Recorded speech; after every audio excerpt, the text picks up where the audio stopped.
নমস্কার, আমি ময়ূরিকা দাস। আমি 2022 সালে টেট উত্তীর্ণ একজন ক্যান্ডিডেট।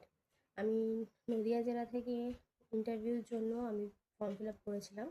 18 তারিখে সেকেন্ড শিফটে, মানে মার্চ মাসে 18 তারিখে সেকেন্ড শিফটে আমার এক্সাম ছিল, ইন্টারভিউ ছিল। আবার নাম ধরে ধরে ডাকা হলো, আমার 5 নম্বর টেবিল আমার নাম ডাকা হলো। আমি সেখানে গিয়ে আবার ওয়েট করলাম ইন্টারভিউ রুমের পাশে। এরপর আমি 6টা 35-এর দিকে আমি গেলাম, তাদের অনুমতি নিয়ে প্রবেশ করলাম। তারপর আমার থেকে স্লিপটা নিলেন, আমি তাদেরকে নমস্কার জানালাম, তারা আমাকে বসতে বললেন, আমি বসলাম ধন্যবাদ জানিয়ে। এরপর আমার নাম জিজ্ঞেস করা হলো। আমার নাম জিজ্ঞেস করার পর আমি বললাম, যখনই বললাম ময়ূরিকা দাস, তখন তারা বললেন যে আমার নামের মানে কি এবং ময়ূরের ডাক কি। সেটাই বলার পর আমাকে হাতির ডাক জিজ্ঞেস করা হলো। সেই মুহূর্তে আমার মনে পড়ছিল না যে বাংলায় কি হবে। আমি বললাম যে আমি ইংলিশে বলতে পারবো। ইংলিশে বলার পরেও তারা আমাকে আবার বাংলায় জিজ্ঞেস করলো। আমি বললাম তারপরে মনে করে যে বিঘন। তাদের সেটা খুব ভালো লাগলো, তারা আমাকে বললেন খুব ভালো, গুড, এসব বললেন। তারপর পরের কোশ্চেন দু একটা আবার মনে নেই। তারপরে বলা হলো যে এবার নিজের সম্পর্কে বলো। বললাম, বলার পরে যখন বললেন যে কোন কল্যাণী, যখন বললাম যে কল্যাণী ইউনিভার্সিটির আন্ডারে, তখন বললেন যে কল্যাণী ইউনিভার্সিটি থেকেই করেছি। আমি বললাম যে না, হরিঙ্গাটা মহাবিদ্যালয় থেকে করেছি। তারপর জিজ্ঞাসা করা হলো যে হরিঙ্গাটা মহাবিদ্যালয় কেন বিখ্যাত, এই হরিঙ্গাটা কেন বিখ্যাত, বিদ্যালয় নয়, হরিঙ্গাটা কেন বিখ্যাত আমি বললাম। তারা বলেন আচ্ছা। তারপরে আবার জিজ্ঞেস করা হলো যে আমি কিসের ওপর অনার্স করেছি। আমি তখন বললাম ইংলিশ লিটারেচারের ওপর।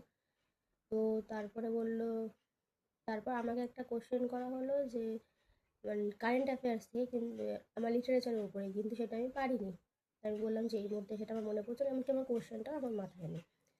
তো তারপরে যেটা করা হলো যে আমার ফেভারিট কে, এর মধ্যে লিটারেচারে কোন পোয়েট বা রাইটারকে আমার ফেভারিট। আমি তখন একজনেরই নাম মাথায় ছিল, যেহেতু অনেকক্ষণ টায়ার্ড হয়ে গেছিলাম আমি।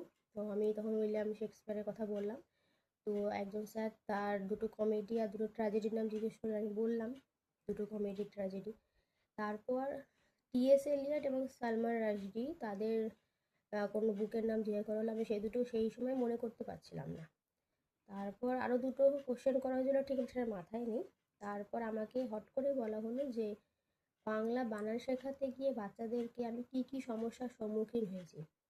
এবার কোশ্চেনটা একটু আনকমন ছিল, তো আমি তবুও বলেছি যে বানান শেখাতে গেলে যুক্ত বর্ণের প্রবলেম হয়। আবার তিনটে যে তিনটে স রয়েছে বাংলা বর্ণে, সেগুলোর ব্যবহারে সমস্যা হয়।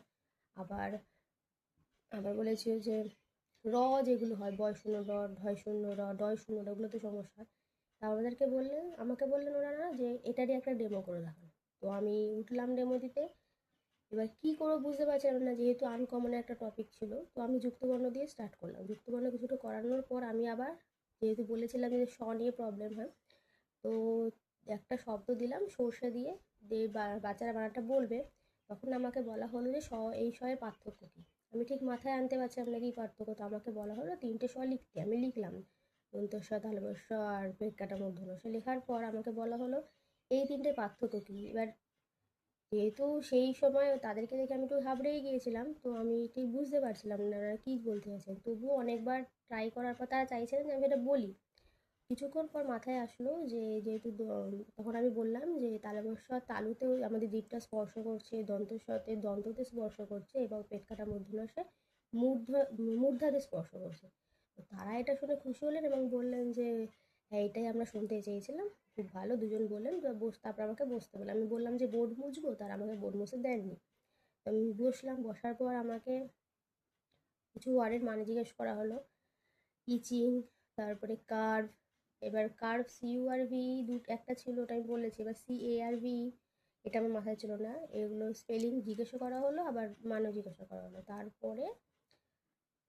তারপর আমাকে ছেড়ে দেওয়া হলো। আমাকে বলে এবার আপনি আসুন, ঠিক আছে বলে আমি আবার ধন্যবাদ জানিয়ে আমি বেরিয়ে আসলাম। আমার প্রায় 10 মিনিট মতো আমার সময় লেগেছে, যতদূর আমার মনে আছে। এটাই ছিল আমার ইন্টারভিউর অভিজ্ঞতা। মোটামুটি হয়েছে, খুব ভালোও বলবো না, খুব খারাপও বলবো না। ধন্যবাদ।